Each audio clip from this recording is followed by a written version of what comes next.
Alone in the dark, a terrifying tale of isolation. What happens when you're truly alone? In this chilling story, we explore the psychological terror of isolation and the horrors that lurk in the shadows. Join us as we unravel a tale that will make you think twice about solitude. Are you ready to face your fears? Have you ever felt a presence when you were completely alone? Tonight, we delve into a story that reveals the true horrors of being isolated in the dark. Welcome back to our channel. If you love spine-chilling tales and the mysteries of the unknown, you're in the right place. In today's episode, we're sharing a terrifying story about what happens when isolation takes a dark turn. So, grab your blankets, turn off the lights, and let's begin. It was a stormy night when Sarah decided to spend the weekend alone at her family's old cabin in the woods. She loved the solitude, a chance to escape the chaos of her everyday life. As she drove deeper into the forest, the trees loomed like silent sentinels, and the wind howled through the branches, setting an eerie tone. Once she arrived, Sarah unpacked her things and settled in. The cabin was rustic, filled with memories of summers spent with her family. She lit a fire in the fireplace, the flickering flames casting dancing shadows across the walls.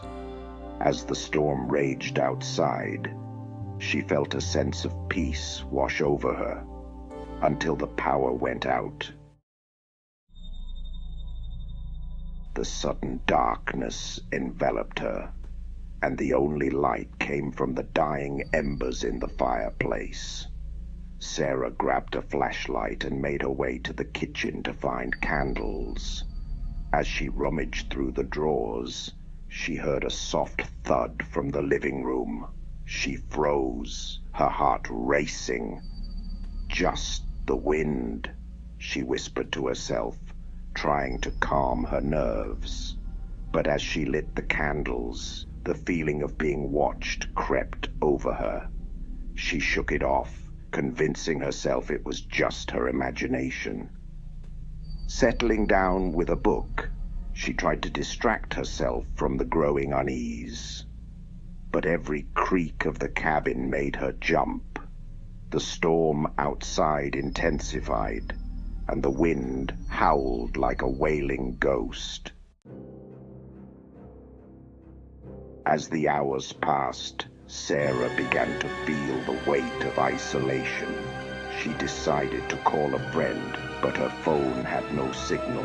Panic set in. She was truly alone. Just as she was about to give in to fear, she heard a loud bang from upstairs. "Hello," she called, her voice trembling. No response. With her heart pounding, she grabbed the flashlight and slowly ascended the creaky staircase. Each step felt like an eternity.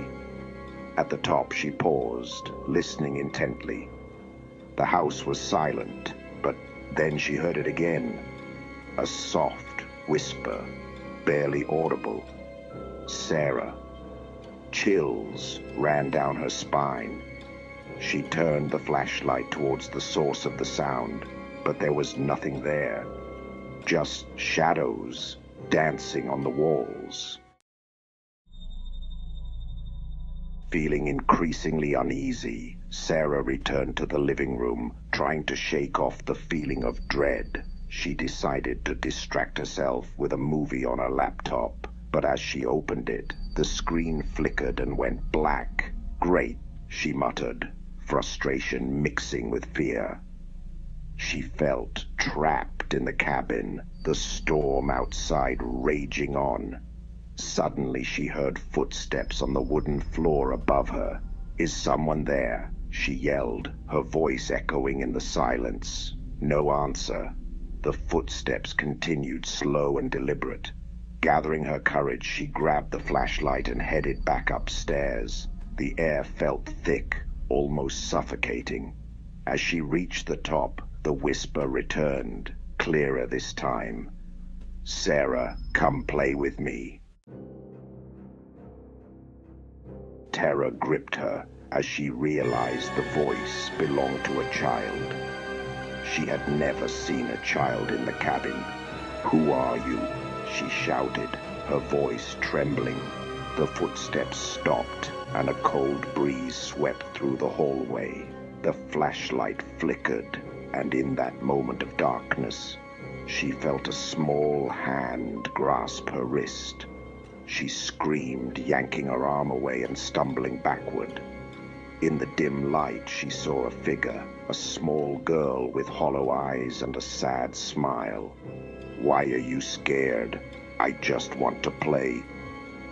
Sarah turned to run, but the girl's laughter echoed through the hallway, chilling her to the bone. She dashed down the stairs, her heart racing, and locked herself in the bathroom. Breathing heavily, Sarah listened as the laughter faded into silence. She could hear the storm outside, but inside, the cabin felt eerily still. Minutes passed, but it felt like hours. Just when she thought she was safe, the doorknob rattled. "Let me in, Sarah," the girl's voice called softly. "I'm lonely." Panic surged through her. "Go away," Sarah shouted, her voice breaking. "You're not real." The doorknob stopped moving, and for a moment there was silence. Then a soft tapping began on the bathroom door. "Please, I just want a friend." In a moment of desperation, Sarah grabbed a candle and opened the door. The hallway was empty, but the air was thick with an oppressive energy. She stepped out, determined to confront whatever was haunting her. "Show yourself," she yelled, her voice echoing. The girl appeared at the end of the hallway, her smile now twisted and menacing. "Why don't you want to play?" she asked, her voice dripping with sadness. "I'm not afraid of you," Sarah shouted, though her voice wavered. With that, the girl vanished, leaving behind a chilling silence. The storm outside began to subside, and Sarah felt the weight of isolation lift slightly. The next morning, Sarah woke to sunlight streaming through the windows. The cabin felt different, lighter. She packed her things and left, vowing never to return.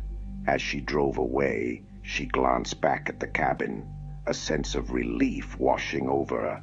But as she turned the corner, she caught a glimpse of the girl standing in the window, watching her leave, a sad smile on her face.